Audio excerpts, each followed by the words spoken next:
नमस्ते। एकछिन पक्नुस् है। मैले हिजो बिहान चाहिँ मुख पनि नधोइकन राष्ट्रिय स्वतन्त्र पार्टीलाई थोरै समर्थन गरेर चाहिँ एउटा भिडियो बनाएर पोस्ट गरेको थिएँ फेसबुकमा।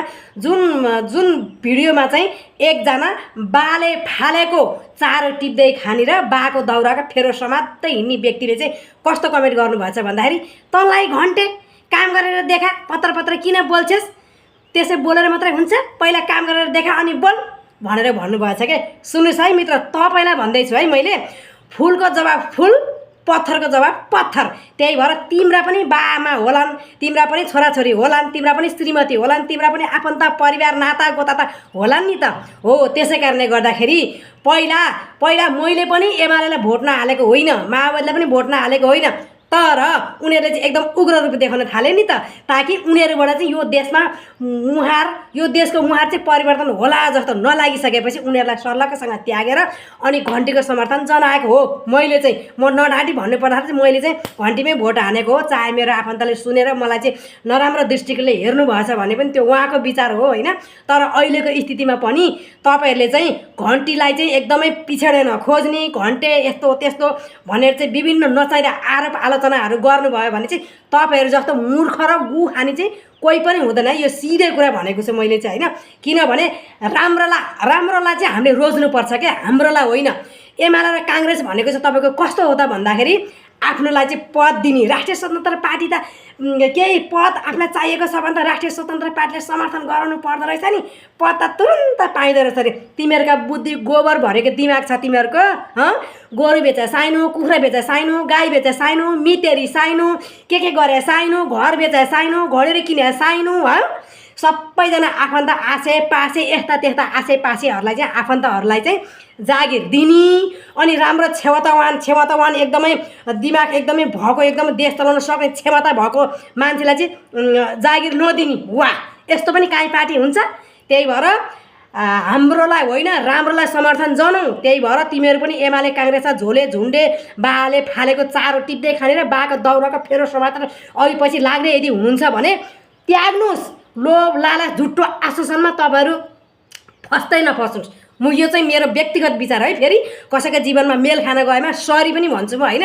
त्यो भएको कारणले गर्दा त्यो कमेन्ट लेख्ने व्यक्तिसम्म चाहिँ यो भिडियो पुग्छ कि पुग्दैन भनेर चाहिँ मैले यो भिडियो बनाएको हो।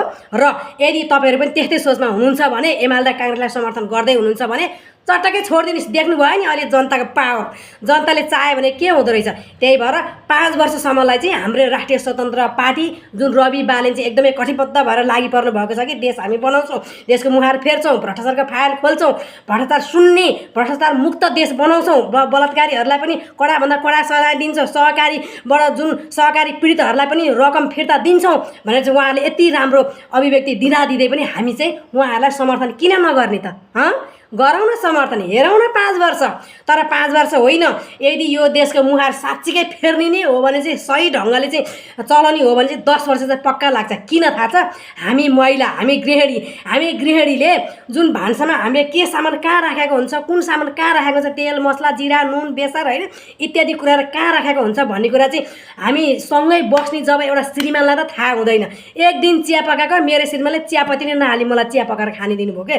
यस्तो हुन्छ भनेदेखि यी काङ्ग्रेस र एमाले त खोक्रो बनाइसकेको छ नि त देशलाई। त पुरै धमिराले भित्रबाट धमिराले हुन्छ नि त्यो हो, त्यस्तो बनाइसकेको देशलाई बनाउनलाई त 5 वर्षसम्म बनाउन लाग्छ।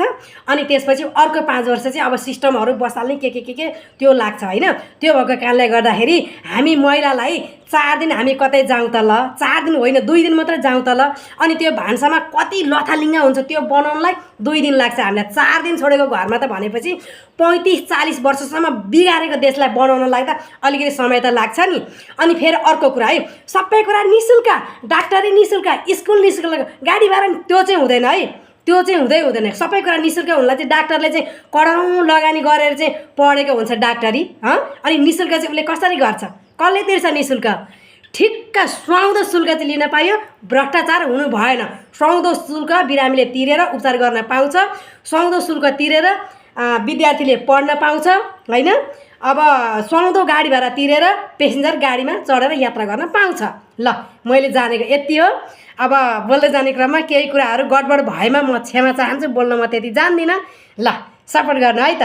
राष्ट्रिय स्वतन्त्र पार्टी जिन्दाबाद, रवि बालेन जिन्दाबाद। ल।